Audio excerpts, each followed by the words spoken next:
Important line है इस particular page की या इस पर्टिकुलर पूरे डॉक्यूमेंट की, तो बॉर्डर और शेडिंग का उपयोग अपन वहां करते हैं।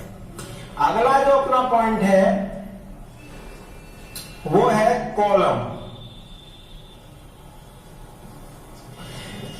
अपन ने अभी पढ़ा, पिछले जो क्लास में अपन ने कॉलम पढ़ा, वो कॉलम किसी टेबल के रो और कॉलम को प्रदर्शित करता है, पर इस फॉर्मेट में जो कॉलम है वो उस पेज के कंटेंट को दर्शाता है। अगर अपन ने कोई कॉलम सिलेक्ट नहीं किया है तो एक पूरे पेज को एक सिंगल कॉलम लेगा और इस तरह की डिजाइन बनाएगा। जैसे सपोज ये पेज है, अपन ने यहां से चालू किया तो ऐसे लिखते जाएगा line by line. Clear? But अगर अपन ने यहां पे कॉलम सिलेक्ट किया और कॉलम में अपन ने नंबर ऑफ कॉलम एक की जगह पे 2 लिख दिए, नंबर ऑफ कॉलम 2, तो क्या होगा कि अपना जो डॉक्यूमेंट है 2 कॉलम में डिवाइड हो जाएगा।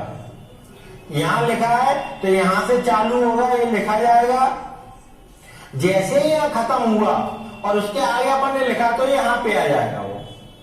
तो अपना जो कॉलम है, ये जो फॉर्मेटिंग है, जनरली जो अपन रिसर्च पेपर बनाते हैं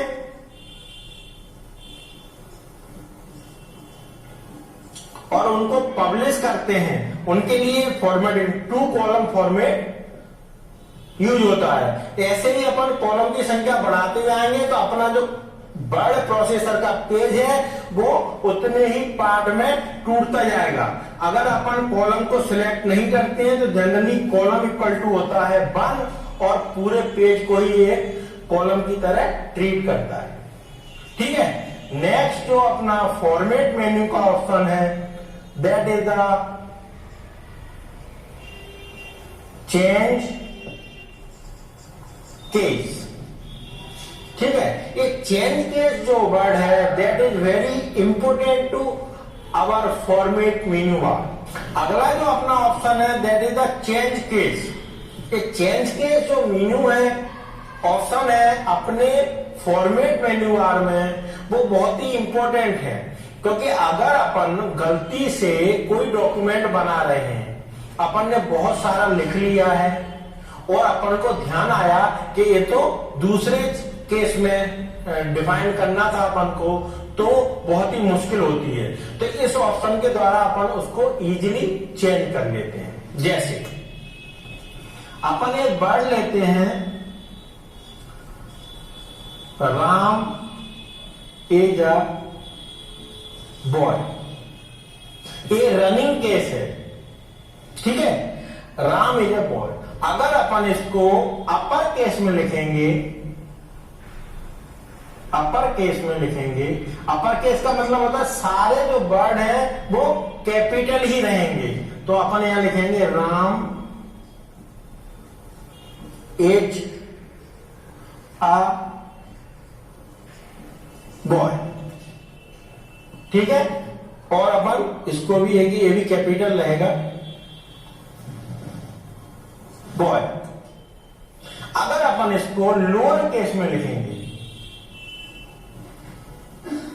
तो क्या लिखेंगे अपन, राम इज अ बॉय। और अपन अगर इसको रनिंग केस में लिखेंगे तो लिखेंगे राम इज अ बॉय। ठीक है, तो जो केस अपन को अपने डॉक्यूमेंट के लिए सुविधाजनक रहेगा वो अपन यूज कर लेंगे। और भी बहुत सारे केस होते हैं, पर that is the most important case. ठीक है, अगला जो अपना फॉर्मेट मेन्यू बार का ऑप्शन है that is the background. Background, अगर अपने डॉक्यूमेंट का पूरा बैकग्राउंड अपन को सेट करना है, फॉर्मेट करना है या चेंज करना है, उसका कलर चेंज करना है, उसकी स्टाइल चेंज करनी है, तो अपन इस पर्टिकुलर ऑप्शन का यूज करते हैं। अगला जो नेक्स्ट है वो है ऑटो फॉर्मेट।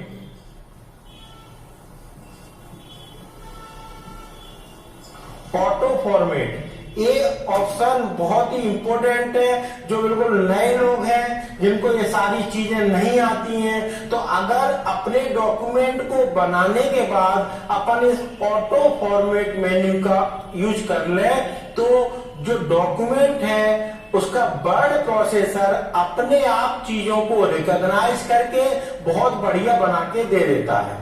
उसके बाद अगर आपको लगता है कि इसमें इस चीज की कमी है, तो आप उस चीज को, पर्टिकुलर चीज को चेंज करके अपने डॉक्यूमेंट को आसानी से स्टाइलिश बना सकते हैं। तो ऑटो फॉर्मेट अपने आप डॉक्यूमेंट को फॉर्मेट करने का काम करता है। नेक्स्ट है जो अपना that is styles and formatting. Styles and formatting ये पर्टिकुलर जो मेन्यू है, अगर अपने डॉक्यूमेंट की स्टाइल को चेंज करना है, या जैसे अपन बात कर रहे हैं कि अपन डॉक्यूमेंट बना रहे हैं, उसमें इस टाइप का स्टाइल होना चाहिए, इस पैराग्राफ का इस टाइप का स्टाइल होना चाहिए, तो अपन स्टाइल्स एंड फॉर्मेटिंग में जाके इसमें बैकग्राउंड कलर भी है, इसमें अपना फॉर कलर है। फॉर मतलब जो डॉक्यूमेंट अपन लिख रहे हैं वो पर्टिकुलर काले कलर से कोई दूसरा कलर करना है और उसको किसी दूसरे फॉर्मेट में चेंज करना है, तो स्टाइल्स एंड फॉर्मेट में ये सारी चीजें आती हैं। तो ये रहा अपना फॉर्मेट मेन्यू बार के ऑप्शंस।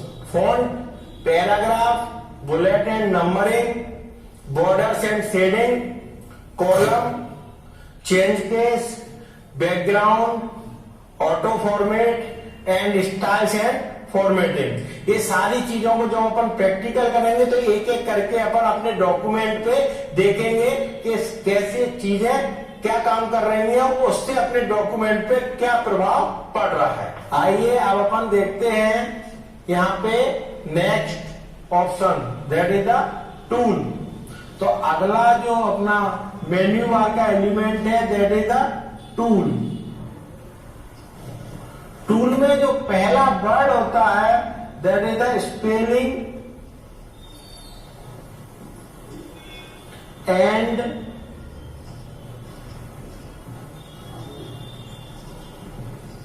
ग्रामर। पहला वर्ड स्पेलिंग एंड ग्रामर। तो इसको अपन सबसे पहले समझते हैं कि ये जो टूल का ऑप्शन है उससे क्या फायदा है अपन को।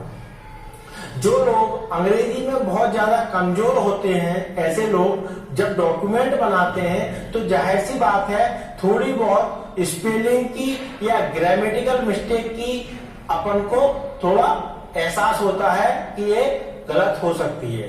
तो अपन टूल के इस ऑप्शन के जरिए स्पेलिंग एंड ग्रामर ये चेक कर लेता है पूरे डॉक्यूमेंट को, और अगर आपकी स्पेलिंग मिस्टेक है किसी वर्ड में तो उस वर्ड के नीचे रेड कलर का लाइन शो कर देता है, ठीक है।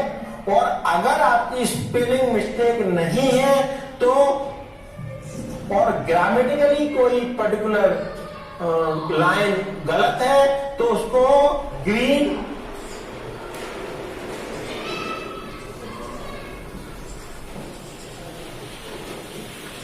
और ब्लू इससे इंडिकेट कर देता है कि आपके इस लाइन में कोई ग्रामेटिकल मिस्टेक है, तो उसको कुछ वर्ड प्रोसेसर ग्रीन से और कुछ ब्लू से दर्शाते हैं। बट अगर अपनी स्पेलिंग किसी पर्टिकुलर वर्ड में स्पेलिंग मिस्टेक है तो अंडरलाइन करता है वो रेड लाइन से। तो अपन को समझ में आ जाता है कि अपने जो पर्टिकुलर डॉक्यूमेंट अपन ने बनाया है उसमें इस वर्ड की स्पेलिंग मिस्टेक है और एक पर्टिकुलर जो लाइन है उसमें ग्रामेटिकल मिस्टेक है।